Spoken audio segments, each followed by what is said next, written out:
Now there was a man in Maon, whose business was in Carmel, and the man was very rich. He had 3,000 sheep and 1,000 goats, and he was shearing his sheep in Carmel. The name of the man was Nabal, and the name of his wife Abigail, and she was a woman of good understanding and beautiful appearance. But the man was harsh and evil in his doings. He was of the house of Caleb.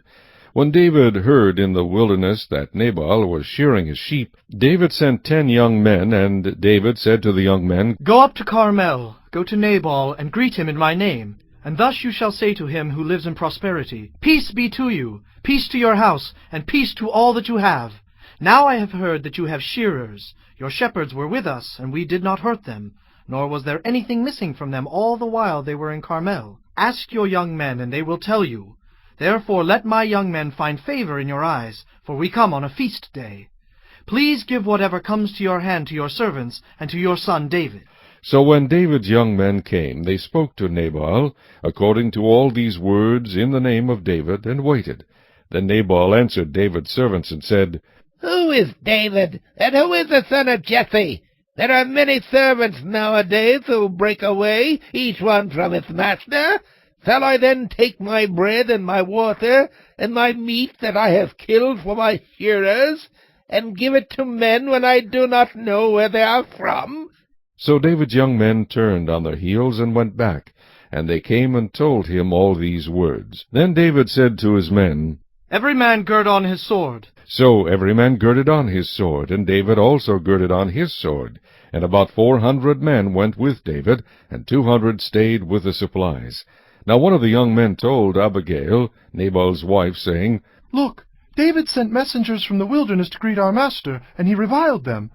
But the men were very good to us, and we were not hurt, nor did we miss anything as long as we accompanied them when we were in the fields. They were a wall to us both by night and day, all the time we were with them keeping the sheep. Now, therefore, know and consider what you will do, for harm is determined against our master and against all his household. For he is such a scoundrel that one cannot speak to him. Then Abigail made haste, and took 200 loaves of bread, 2 skins of wine, 5 sheep already dressed, 5 seahs of roasted grain, 100 clusters of raisins, and 200 cakes of figs, and loaded them on donkeys.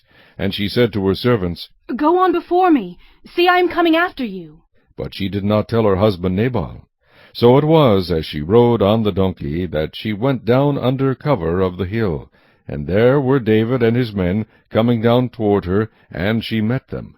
Now David had said, Surely in vain I have protected all that this fellow has in the wilderness, so that nothing was missed of all that belongs to him, and he has repaid me evil for good. May God do so, and more also to the enemies of David, if I leave one male of all who belong to him by morning light. Now when Abigail saw David, she dismounted quickly from the donkey, fell on her face before David, and bowed down to the ground. So she fell at his feet, and said, On me, my lord, on me let this iniquity be, and please let your maidservant speak in your ears, and hear the words of your maidservant. Please let not my lord regard this scoundrel Nabal, for as his name is, so is he. Nabal is his name, and folly is with him. But I, your maidservant, did not see the young men of my lord whom you sent. Now therefore, my lord, as the Lord lives, and as your soul lives, since the Lord has held you back from coming to bloodshed, and from avenging yourself with your own hand, now then, let your enemies and those who seek harm for my lord be as Nabal. And now this present which your maidservant has brought to my lord, let it be given to the young men who follow my lord. Please forgive the trespass of your maidservant, for the Lord will certainly make for my lord an enduring house, because my lord fights the battles of the Lord, and evil is not found in you throughout your days. Yet a man has risen to pursue you, and seek your life, but the life of my lord shall be bound in the bundle of the living with the Lord your God.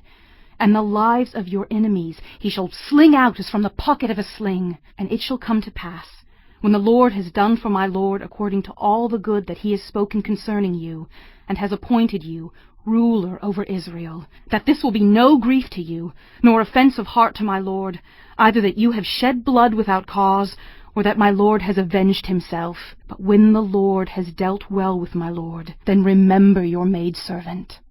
Then David said to Abigail, Blessed is the Lord God of Israel, who sent you this day to meet me. And blessed is your advice, and blessed are you. because you have kept me this day from coming to bloodshed, and from avenging myself with my own hand. For indeed, as the Lord God of Israel lives, who has kept me back from hurting you, unless you had hurried and come to meet me, surely by morning light no males would have been left to Nabal. So David received from her hand what she had brought him, and said to her, Go up in peace to your house. See, I have heeded your voice and respected your person. Now Abigail went to Nabal, and there he was, holding a feast in his house, like the feast of a king. And Nabal's heart was merry within him, for he was very drunk. Therefore she told him nothing, little or much, until morning light. So it was in the morning, when the wine had gone from Nabal, and his wife had told him these things, that his heart died within him, and he became like a stone. Then it happened, after about 10 days, that the Lord struck Nabal, and he died. So when David heard that Nabal was dead, he said, Blessed be the Lord, who has pleaded the cause of my reproach from the hand of Nabal, and has kept his servant from evil, for the Lord has returned the wickedness of Nabal on his own head. And David sent and proposed to Abigail to take her as his wife. When the servants of David had come to Abigail at Carmel, they spoke to her, saying, David sent us to you to ask you to become his wife. Then she arose, bowed her face to the earth, and said, Here is your maidservant, a servant to wash the feet of the servants of my lord. So Abigail rose in haste, and rode on a donkey, attended by 5 of her maidens, and she followed the messengers of David, and became his wife. David also took Ahinoam of Jezreel, and so both of them were his wives. But Saul had given Michal, his daughter, David's wife, to Paltai, the son of Laish, who was from Galim.